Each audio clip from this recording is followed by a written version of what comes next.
ആത്യന്തികമായി ദൈവം എന്നെ സ്നേഹിക്കുന്നത് കൊണ്ട് ഏതിലേക്ക് രൂപപ്പെട്ടു വരുന്നു? അവൻ്റെ പുത്രൻ്റെ സ്വരൂപത്തോട് അനുരൂപരാകേണ്ടതിന് ദൈവം രൂപപ്പെടുത്തിയെടുക്കുന്നെന്നാണ് കാര്യം. അതാണ് എന്നെക്കുറിച്ചുള്ള ദൈവത്തിൻ്റെ ആത്യന്തിക ലക്ഷ്യം. ആത്യന്തിക ലക്ഷ്യം. അതിനിടയ്ക്ക് ചിലപ്പം ദുരന്തങ്ങൾ ഉണ്ടായെന്നിരിക്കും, പ്രതിസന്ധികൾ ഉണ്ടായെന്നിരിക്കും, രോഗങ്ങൾ ഉണ്ടായെന്നിരിക്കും, സാമ്പത്തിക തകർച്ച ഉണ്ടായെന്നിരിക്കും. പക്ഷേ ഇതൊക്കെ ആത്യന്തികമായി എന്തിലേക്കാണ് എന്നെ നയിക്കുന്നത്? അവൻ്റെ പുത്രൻ്റെ സ്വരൂപത്തിലേക്ക് ആണ് എന്നെ നയിക്കുന്നത് എന്നാണ് നമുക്ക് കാണാൻ കഴിയുന്നത്. അതുകൊണ്ട് ദൈവത്തിൻ്റെ പൂർണ്ണതയുള്ള ഹിതം എന്ന് പറയുമ്പോൾ ഒന്നാമത് എൻ്റെ മനസ്സിൽ വരേണ്ടത് എന്താണ്? ദൈവം എന്നെക്കുറിച്ച് ഉദ്ദേശിച്ചിരിക്കുന്നത്, അതിനായിട്ട് എന്നെ മുൻ നിയമിച്ചിരിക്കുന്നതെന്നാണ്. പ്രീഡെസ്റ്റൈൻഡ്. ഇപ്പം എൻ്റെ കയ്യിൽ ഒരു വാച്ച് കിടപ്പുണ്ട്. വലിയ കുഴപ്പമില്ലാത്ത വാച്ചാണ്, നല്ല വാച്ചാണ്, വെസ്റ്റാറിൻ്റെ വാച്ചാണ്. ഈ വാച്ച് ഉണ്ടാക്കിയപ്പോൾ വാച്ച് മേക്കർ ഉദ്ദേശിച്ചത് എന്താണ്? കറക്റ്റായിട്ട് ടൈം കാണിക്കണമെന്നാണ്. അതിനുവേണ്ടിയാണ് ഇതിനെ മുൻ നിയമിച്ചിരിക്കുന്നത്. It is predestined to show perfect time, exact time. പക്ഷെ കുറച്ച് കഴിഞ്ഞപ്പോഴത്തേക്ക് ഈ വാച്ചം കേടായി പോയെന്ന് വെക്കുക. അപ്പം നമ്മുടെ നാട്ടിൽ പറയുമല്ലോ, എന്തിനാടാ ഇതുകൊണ്ട് നടക്കുന്നത്, കൊണ്ടുപോയി ചുണ്ണാമ്പിടല്ലോ എന്ന് ചോദിക്കും. അപ്പം ഞാൻ ആലോചിച്ചിട്ടുണ്ട്, ഇത്രയും വലിപ്പമൊക്കെ ഉള്ള വാച്ചല്ലേ, വേണമെങ്കിൽ മുറുക്കുന്നവരാണെങ്കിൽ ചുണ്ണാമ്പിടാനും ഇത് കൊള്ളാഴികയൊന്നുമില്ല. ഇതിനൊരു അടപ്പൊക്കെ വെക്കുകയാണ്, വേണമെങ്കിൽ എന്ത് ചെയ്യാം, ചുണ്ണാമ്പ് വേണമെങ്കിൽ ഇടാം. പക്ഷെ വാച്ച് ഉണ്ടാക്കിയത് ചുണ്ണാമ്പിടാൻ വേണ്ടിയല്ല. ഇപ്പോഴെങ്ങനെയാണ് ഇത് ഉപയോഗിക്കുന്നതെന്നുള്ളതല്ല, എന്തിനു വേണ്ടി ഇത് ഉണ്ടാക്കി എന്നുള്ളതാണ് ഇതിനെക്കുറിച്ചുള്ള ആത്യന്തിക ലക്ഷ്യമെന്ന് പറയുന്നത്. ഇത് വേറെ എന്ത് കാര്യത്തിന് വേണ്ടി ഉപയോഗിച്ചാലും ഇതുണ്ടാക്കിയവൻ്റെ ലക്ഷ്യം എന്താണോ അതാണ് നമ്മുടെ വി ആർ പ്രീഡെസ്റ്റൈൻഡ്. എന്തിനു വേണ്ടിയാണ്? നമ്മൾ ഓരോരുത്തരും അവൻ്റെ പുത്രൻ്റെ സ്വരൂപത്തോട് അനുരൂപരാവുക എന്നുള്ളതാണ്. അതുകൊണ്ട് ദൈവം അവൻ്റെ ഹിതം എൻ്റെ മനസ്സിലേക്ക് എഴുതുമ്പോൾ കർത്താവ് ലക്ഷ്യമിടുന്നത് എന്താണ്? ആത്യന്തികമായി ഇവൻ എൻ്റെ പുത്രൻ്റെ സ്വരൂപത്തോട് അനുരൂപപ്പെടുമെന്നുള്ളതാണ്. നമ്മളിൽ നിന്നെല്ലാം ദൈവം പ്രതീക്ഷിക്കുന്നതായ കാര്യമാണ്. അതുകൊണ്ട് ദൈവം അവൻ്റെ ഹിതം എഴുതുമ്പോൾ ഒരു ആത്യന്തിക ലക്ഷ്യമുണ്ട്, എന്നാൽ അതേസമയം അതിൻ്റെ പ്രസൻറ്റ് ആപ്ലിക്കേഷനുണ്ട്, ഇപ്പോഴത്തെ കാര്യങ്ങളുമുണ്ട്. ഇതിലെന്തെഴുതണമെങ്കിലും നമ്മൾ എന്തുണ്ടെങ്കിലേ പറ്റുള്ളൂ? നമ്മുടെ മൈൻഡ് ക്ലീൻ ആണെങ്കിലേ പറ്റുള്ളൂ. അങ്ങനെ മനസ്സ് ക്ലീൻ ആയതുകൊണ്ട് ദൈവം എന്ത് ചെയ്യുന്നു? അവൻ്റെ പൂർണ്ണതയുള്ള ഹിതം നമ്മിലേക്ക് എഴുതുന്നു. അത് നമുക്ക് ഒരു പീസ്ഫുൾ ആയിട്ടുള്ള, വളരെ സമാധാനപൂർണമായ ഒരു സ്റ്റേജിലേക്ക് നമ്മളെ നടത്തുകയാണ്. എന്ന് തന്നെയല്ല, ഇറ്റ് ഈസ് പെർഫെക്റ്റ്. അത് നന്മയും പ്രസാദവും പൂർണ്ണതയുമുള്ള ഈ ഹിതം എന്നിലേക്ക് എഴുതി കഴിയുമ്പോൾ ഇപ്പോൾ എൻ്റെ ശരീരം ഇനിയിപ്പോൾ എനിക്ക് അവൻ്റെ ഇഷ്ടത്തിന് വേണ്ടി ഉപയോഗിക്കാം. കാര്യം എനിക്കറിയാം അവൻ്റെ ഇഷ്ടം എന്താണെന്നുള്ളത്. അറിയാൻ വയ്യായെങ്കിൽ എനിക്ക് എൻ്റെ ശരീരത്തെ കൊടുക്കാൻ പറ്റത്തില്ല. പക്ഷെ ഇപ്പോൾ എനിക്കറിയാം, I know what is God's will. എന്താണ് ദൈവത്തിൻ്റെ ഇഷ്ടമെന്നുള്ളത് എനിക്കറിയാം. അതറിയണം. പലപ്പോഴും നമുക്കുണ്ടാകുന്ന പ്രശ്നം, നമുക്കറിയത്തില്ല ദൈവത്തിൻ്റെ ഹിതം എന്താണെന്ന്, അല്ലെങ്കിൽ അറിയാൻ പരിശ്രമിക്കുന്നില്ല. എന്തുകൊണ്ടാണെന്നറിയാമോ? നമുക്ക് ദൈവവുമായിട്ടൊരു പ്രോപ്പർ കമ്മ്യൂണിക്കേഷൻ ഇല്ല. ദൈവം നമ്മിലേക്ക് എഴുതാനായിട്ട് നമ്മുടെ മൈൻഡ് നമ്മൾ ട്രാൻസ്ഫോം ചെയ്ത് കൊടുത്തിട്ടില്ല. അഥവാ ദൈവം എഴുതാനായിട്ട് വരുമ്പോൾ അവിടെ പലയിടത്തും മുറികൾ അടച്ചിട്ടിരിക്കുകയാണ്. ആ മുറികൾക്ക് അകത്ത് പിശാച് ഒളിഞ്ഞിരിക്കുകയാണ്. ഇതിനെയെല്ലാം തൂത്തെറിഞ്ഞ് കഴിയുമ്പോൾ അവനവൻ്റെ പെർഫെക്റ്റ് ആയിട്ടുള്ള വില്ല് എഴുതാൻ തയ്യാറാകും. ഇനിയിപ്പോൾ എൻ്റെ ബോഡി, എൻ്റെ ശരീരത്തെ എനിക്ക് യാഗമായിട്ട് അർപ്പിക്കാം. ഞാൻ പെട്ടെന്ന് അതിനെക്കുറിച്ച് പറയട്ടെ. അത് 3 കാര്യങ്ങളോടെ പറയുന്നുണ്ട്. It is a living sacrifice, it is a holy sacrifice, it is a pleasing sacrifice. അത് ജീവനുള്ള യാഗമാണ്, അതൊരു വിശുദ്ധ യാഗമാണ്, അത് ദൈവപ്രസാദമുള്ള യാഗമാണ്. ഈ 3 കാര്യങ്ങൾ ഞാനൊന്ന് വിശദമാക്കാം. ഫസ്റ്റ് ഓഫ് ഓൾ, അത് ഒരു ജീവനുള്ള യാഗമാണ്. പഴയ നിയമത്തിൽ മൃഗങ്ങളെ യാഗം അർപ്പിച്ചു കഴിഞ്ഞാൽ ആ യാഗം അന്നേരം തന്നെ അങ്ങ് എന്ത് ചെയ്യാണ്? മരിക്കുകയാണ്. It is a dead sacrifice. എന്നാൽ പുതിയ നിയമത്തിൽ ഞാൻ കർത്താവിന് എൻ്റെ ശരീരത്തെ യാഗമായി അർപ്പിച്ചപ്പോൾ ഞാൻ മരിച്ചില്ല. അതുകൊണ്ടാണ് ഞാൻ പറഞ്ഞത് യാഗം എന്ന് പറയുന്നത് ഓണർഷിപ്പ് ചേഞ്ച് ചെയ്യുകയാണ്. പക്ഷെ എൻ്റെ ശരീരം ഇപ്പോഴും ചലിക്കുന്നുണ്ട്. It is living. എൻ്റെ ശരീരം എന്താണ്? ചത്തുപോയില്ല, ജീവനുള്ളതാണ്. ഞാൻ മരിക്കുന്നുണ്ടോ എന്ന് ചോദിച്ചാൽ മരിക്കുന്നുണ്ട്. പക്ഷെ ഞാൻ ഇന്നലെ പറഞ്ഞ പോലെ ഞാൻ എന്തിനാണ് മരിക്കുന്നത്? ലോകത്തിന് മരിക്കുകയാണ്, ദൈവത്തിന് ജീവിക്കുകയാണ്. റോമാലേഖനം 6-ാം അധ്യായം അതിന്റെ 11-ാം വാക്യം നമ്മൾ കാണുന്ന ഔവണ്ണം നിങ്ങളും പാപസംബന്ധമായി മരിച്ചവർ എന്നും ക്രിസ്തുയേശുവിൽ ദൈവത്തിന് ജീവിക്കുന്നവർ എന്നും നിങ്ങളെ തന്നെ എണ്ണുവിൻ. ഞാൻ പാപസംബന്ധമായി മരിച്ചു. അതൊരു ഫാക്റ്റാ, അത് നടക്കുന്ന കാര്യമാണ്, അതൊരു ചിന്തയല്ല, അതൊരു റിയാലിറ്റിയാണ്. നമ്മൾ ചിന്തിക്കുന്നത് പോലെ അങ്ങനെ ആയിരിക്കുമെന്നല്ല, അതൊരു റിയാലിറ്റിയാണ്. അതുകൊണ്ടാണ് ക്രിസ്ത്യാനിത്വം എന്ന് പറയുന്നത് ഒരു സൂപ്പർ നാച്ചുറൽ റിലിജനാണ് എന്ന് പറയാനുള്ള കാര്യം അതാണ്. That really happens. അത് തീർച്ചയായും സംഭവിക്കുന്നുണ്ട്. വീണ്ടും ജനനം സംഭവിക്കുന്നുണ്ട്, എൻ്റെ മരണം സംഭവിക്കുന്നുണ്ട്, പാപത്തിന് ഞാൻ മരിച്ചിരിക്കുന്നു. നമുക്കിപ്പോഴും ഈ ജീവിതം എന്ന് പറയുന്നത് അന്യമായി തോന്നുന്നതിൻ്റെ കാരണം എന്തെന്നറിയാമോ? നമ്മൾ ഇതുവരെയും ആ സൂപ്പർ നാച്ചുറൽ തലത്തിലേക്ക് കടന്നിട്ടില്ല. അല്ലെങ്കിൽ നമ്മളിപ്പോഴും വേറൊരു റിലീജിയനിലെ നിബന്ധനകൾ പോലെ ക്രിസ്ത്യാനിത്വത്തിലെ നിബന്ധനകളെ കണ്ട് അത് എൻ്റെ വിൽ പവർ ഉപയോഗിച്ച് അനുസരിക്കാൻ പരിശ്രമിക്കുന്നത് കൊണ്ടാണ് എനിക്ക് ഇതൊന്നും ഒരു യാഥാർത്ഥ്യമായി തോന്നാത്തത്. എന്നാൽ ആത്മതലത്തിലേക്ക് നമ്മൾ പ്രവേശിക്കുമ്പോൾ പെന്തിക്കോസുകാരെങ്കിലും ആ തലത്തിനെക്കുറിച്ച് പറഞ്ഞു മനസ്സിലാക്കണമെന്ന് എൻ്റെ ചിന്ത. എന്താ സംഭവിക്കുന്നത്? വീണ്ടും ജനനം എന്ന് പറയുന്നത് ഒരു യാഥാർത്ഥ്യമായി തീരുന്നു, അതൊരു തോന്നലല്ല, യാഥാർത്ഥ്യമായി തീരുന്നു. അതുപോലെ ആത്മാവിലുള്ള ജീവിതം എന്ന് പറയുന്ന ഒരു യാഥാർത്ഥ്യമായി തീരുന്നു. ഞാൻ ലോകത്തിന് മരിച്ചു എന്നുള്ളതൊരു യാഥാർത്ഥ്യമായി തീരുന്നു. അപ്പോൾ ലോകം എന്നെ വന്ന് വിളിക്കുമ്പോൾ ഞാൻ മരിച്ചിരിക്കുന്ന സ്റ്റേജിലേക്ക് കയറുന്നത് ഒരു ആത്മയാഥാർത്ഥ്യമാണ്. അതുകൊണ്ടാണ് പൗലോസ് പറയുന്നത്, ഞാൻ ഇനി 10-ാം വാക്യത്തിൽ നമ്മൾ അവൻ മരിച്ചത് പാപസംബന്ധമായി ഒരിക്കലായിട്ട് മരിച്ചു യേശുവിനെ കുറിച്ച്, അവൻ ജീവിക്കുന്നത് ദൈവത്തിന് ജീവിക്കുന്നു. ഔവണ്ണം നിങ്ങളും പാപസംബന്ധമായി മരിച്ചവരെന്നും ക്രിസ്തുയേശുവിൽ ദൈവത്തിന് ജീവിക്കുന്നവരെന്നും നിങ്ങളെ തന്നെ എണ്ണുവിൻ. ലോകത്തിന് മരിച്ചവരായിട്ട് നമ്മൾ മനസ്സിലാക്കണം. Reckon your self. ഇത് ബാപ്റ്റിസ്മൽ എക്സോഡസ് അല്ലെങ്കിൽ ഈ സ്നാനത്തെക്കുറിച്ചുള്ള വിവരണത്തിന്റെ ഭാഗമായിട്ടാണ് റോമാലേഖനത്തിൽ ഈ കാര്യം കാണുന്നത്. സ്നാനം എന്ന് പറയുന്നത് അദൃശ്യ ലോകത്തിൽ നടക്കുന്ന ഒരു യാഥാർത്ഥ്യത്തിന്റെ ഒരു ദൃശ്യാവിഷ്കാരമാണ്.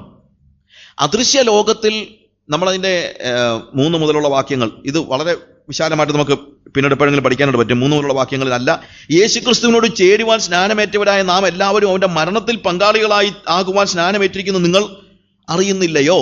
അപ്പോൾ ശരിക്കും ഇവിടെ പറയുന്നത് അതിൻ്റെ ഒരു സിമ്പലായിട്ടാണ് ഇത് കാണുന്നതെങ്കിലും പോൾ പറയുന്നത് എന്താണ്? പോൾ പറയുന്നത് റിയാലിറ്റി ആയിട്ടാണ്. യേശുക്രിസ്തുവിനോട് ചേരുവാൻ സ്നാനമേറ്റവരായ നാം എല്ലാവരും അവന്റെ മരണത്തിൽ പങ്കാളികളാകുവാൻ സ്നാനമേറ്റു എന്ന് നിങ്ങൾ അറിയുന്നില്ലയോ?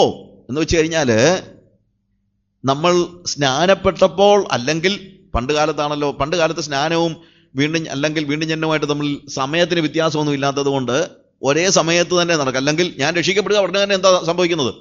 സ്നാനമേൽക്കുകയാണ്. വേദപുസ്തകത്തിൽ ഏറ്റവും താമസിച്ച് സ്നാനമേറ്റത് ശൗലാണ്, പൗലോസ്. അത് 3 ദിവസം. ബാക്കിയുള്ളവരൊക്കെ എന്താണ്? രക്ഷിക്കപ്പെടുന്ന ദിവസം തന്നെ അവരെന്ത് ചെയ്യായിരുന്നു? സ്നാനമേൽക്കുകയായിരുന്നു, ഇല്ലേ? അപ്പോൾ നിങ്ങൾ സ്നാനമേറ്റപ്പോൾ നിങ്ങൾ എന്ത് ചെയ്തു? ഒന്നാമത് നിങ്ങൾ യേശുക്രിസ്തുവുമായിട്ട് യോജിച്ചു. എവിടെ യോജിച്ചു? മരണത്തിൽ പങ്കാളിയായി തീർന്നു. അല്ലെങ്കിൽ ക്രൂശിൽ നിങ്ങളും യേശുവും കൂടെ അങ്ങ് ബന്ധിക്കപ്പെട്ടെന്നാണ് പറയുന്നത്. You are bound with Christ. You are bound എവിടെ? അറ്റ് ദ ക്രോസ്, ക്രൂശിൽ. അങ്ങനെ മരിച്ചെങ്കിൽ പിന്നെ ആ ബൈൻഡിങ് ഒരിക്കലും അഴിയത്തില്ല. പിന്നെ നിത്യത വരെയും നീളുന്നതായ ഒരു കെട്ടാത്.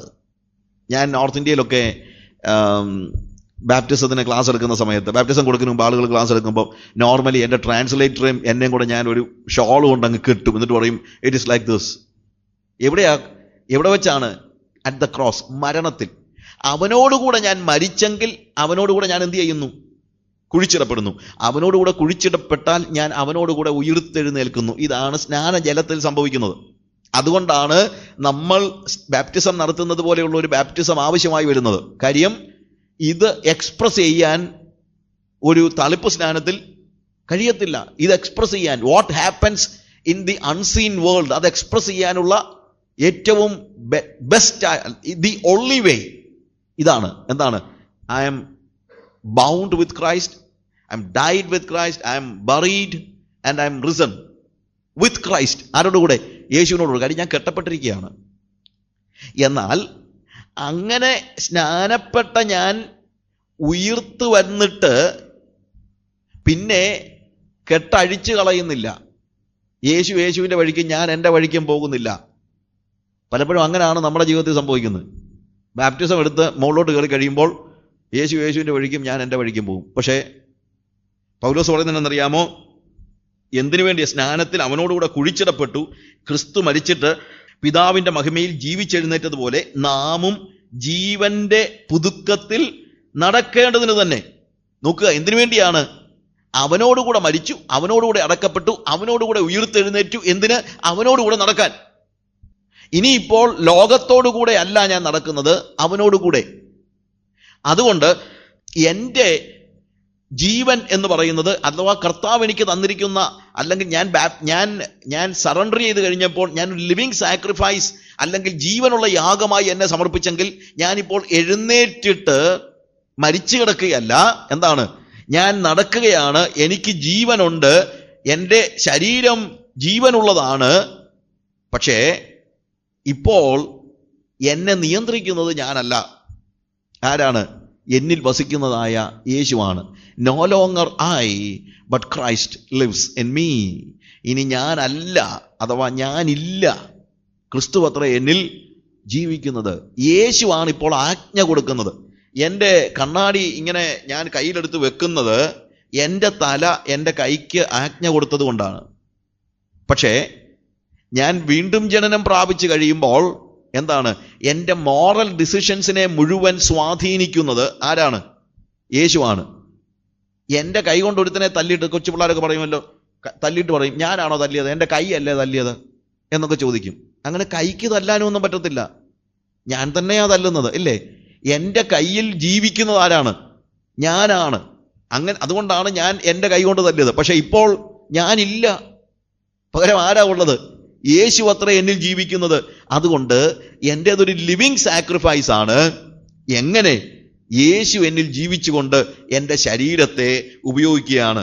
എഗെയിൻ ഇതൊരു ഹോളി സാക്രിഫൈസ് ആണ്, ഒരു വിശുദ്ധിയുള്ള യാഗമാണ്. വിശുദ്ധിയുള്ള യാഗമായിരിക്കണം എൻ്റെ ശരീരത്തെ, നിങ്ങളുടെ ശരീരത്തെ ജീവനും വിശുദ്ധിയും. It is a holy sacrifice. എന്തുകൊണ്ട്? നമ്മൾ ആർക്ക് യാഗമർപ്പിച്ചോ ആ ദൈവം ഒരു വിശുദ്ധ ദൈവമാണ്. ആർക്ക് എൻ്റെ ബോഡി കൊടുത്തോ ആ ദൈവം ഒരു വിശുദ്ധ ദൈവമാണ്. Is a holy God. അതുകൊണ്ട് എനിക്ക് അശുദ്ധിയുള്ള ഒരു ശരീരത്തെ ദൈവത്തിന് കൊടുക്കാൻ കഴിയത്തില്ല. ഹല്ലേലൂയ. പഴയ നിയമത്തിൽ പുറപ്പാട് പുസ്തകത്തിൽ 29-ാം അധ്യായം 39-ാം അധ്യായത്തിൽ നമ്മൾ വായിക്കുമ്പോൾ യഹോവയുടെ പുരോഹിതന്റെ വിശുദ്ധ വസ്ത്രാലങ്കാരത്തിൽ നെറ്റിപ്പട്ടത്തിന്മേൽ എഴുതിയിരിക്കുന്ന ഒരു കാര്യമുണ്ട്, ഹോളി അൺടു ദ ലോർഡ്. യഹോവയ്ക്ക് വിശുദ്ധം. ഈ പുരോഹിതൻ വർഷത്തിൽ ഒരിക്കൽ വിശുദ്ധ സ്ഥലത്തേക്ക് പ്രവേശിക്കുന്നവൻ എന്നേ ഉള്ളൂ. അതുകൊണ്ട് അവൻ്റെ നെറ്റിക്ക് എഴുതിയാൽ മതി. പക്ഷേ നമ്മുടെ കാര്യത്തിൽ അതല്ല. നമ്മുടെ കാര്യത്തിൽ എൻ്റെ ശരീരത്തെ യാഗമർപ്പിക്കുമ്പോൾ ദൈവം ഇറങ്ങി ഇങ്ങോട്ട് വരികയാണ്. പുരോഹിതൻ വിശുദ്ധ സ്ഥലത്തേക്ക് അങ്ങോട്ട് കയറി ചെല്ലുമ്പോൾ ഇവിടെ ഞാൻ യാഗമർപ്പിക്കുമ്പോൾ എന്താ സംഭവിക്കുന്നത്? ദൈവം കയറി ഇങ്ങോട്ട് വരികയാണ്. അതുകൊണ്ട് അതിപരിശുദ്ധ സ്ഥലത്തേക്ക് കയറി ചെല്ലുന്ന പുരോഹിതനെ പോലെ അല്ല ഞാൻ. അവന് അവിടെ കയറുന്ന സമയമാണ് അവൻ്റെ വിശുദ്ധിയുടെ പാരമ്യത. പക്ഷെ എൻ്റെ കാര്യത്തിൽ അങ്ങനല്ല. എൻ്റെ മുഴുവൻ സമയവും എൻ്റെ മുഴുവൻ ശരീരവും അവന് വിശുദ്ധമാണ്. നെറ്റിയിലൊരു പട്ടം മാത്രമല്ല, എൻ്റെ കൈകളിലും കാലുകളിലും കാണപ്പെടാത്ത രീതിയിൽ ഞാൻ എഴുതി വെക്കേണ്ട ഒരു കാര്യമുണ്ട്. ഇത് യഹോവയ്ക്ക് വിശുദ്ധം.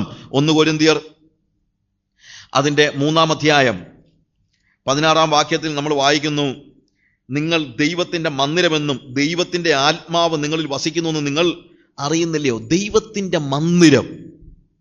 So I am his home. ഞാൻ അവൻ്റെ ഭവനമാണ്. ഞാൻ അവൻ്റെ ഭവനം.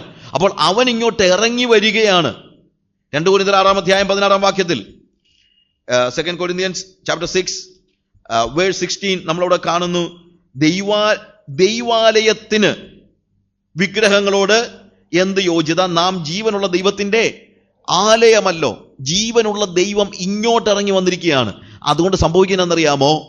എൻ്റെ ഓരോ അവയവങ്ങളും വിശുദ്ധമായാലേ പറ്റുകയുള്ളൂ. മഹാപുരോഹിതന് എന്ത് ചെയ്താൽ മതിയായിരുന്നു? നെറ്റിമേല് യഹോവയ്ക്ക് വിശുദ്ധം എന്നൊന്ന് എഴുതി വെച്ചാൽ മതിയായിരുന്നു. പക്ഷെ എനിക്കതല്ല. എൻ്റെ കൈവിരലുകൾ തൊട്ട് എൻ്റെ തലമുടി വരെ, എൻ്റെ കാലിൻ്റെ നഖം തൊട്ട് എൻ്റെ തലയുടെ സ്കിൻ വരെ, എവ്രിവെയർ, എല്ലായിടത്തും ഞാൻ എന്തെഴുതി വെച്ചേ പറ്റുള്ളൂ? യഹോവയ്ക്ക് വിശുദ്ധം എന്ന് എഴുതി വെച്ചേ പറ്റുള്ളൂ. Because I am holy unto the Lord. എൻ്റെ കൈകളിൽ കാണും. ഞാൻ എൻ്റെ കൈകളെ നോക്കുമ്പോൾ കാണേണ്ട, പ്രത്യക്ഷത്തിൽ എഴുതിയിട്ടില്ലാത്ത ഒരു രേഖപ്പെടുത്തി ഇരിക്കുന്ന ഒരു അലിഖിതമായ ഒരു കൈയെഴുത്ത് ഞാൻ കാണണം. It is holy unto the Lord. എൻ്റെ കണ്ണുകളെ നോക്കി എനിക്ക് പറയാൻ കഴിയണം, it is holy unto the Lord. കണ്ണാടിയിൽ നോക്കിയിട്ട് നിങ്ങളുടെ ഓരോ അവയവങ്ങളെയും തൊട്ടിട്ട് പറയാൻ കഴിയണം, ഇത് യഹോവയ്ക്ക് വിശുദ്ധം. എൻ്റെ ശരീരം മാത്രമല്ല, എനിക്കുള്ളതെല്ലാം. എൻ്റെ വീട്ടിലെ TV-യുടെ മുകളിൽ എഴുതി വെക്കാൻ കഴിയുമെങ്കിൽ എഴുതി വെക്കണം, it is holy unto the Lord. എൻ്റെ കമ്പ്യൂട്ടറിൽ എഴുതി വെക്കാൻ കഴിയണം, it is holy unto the Lord. കാര്യം, ഒരു വിശുദ്ധ യാഗമേ അവൻ സ്വീകരിക്കത്തുള്ളൂ, വേറൊരു യാഗം അവൻ സ്വീകരിക്കത്തില്ല. എൻ്റെ കസേരകളിൽ, എൻ്റെ ഫ്രിഡ്ജിൽ എനിക്ക് എഴുതി വെക്കാൻ കഴിയണം. വെറുതെ പ്രിന്റ് ചെയ്ത് വെക്കുന്നത് മാത്രമല്ല ഉദ്ദേശിച്ചത്.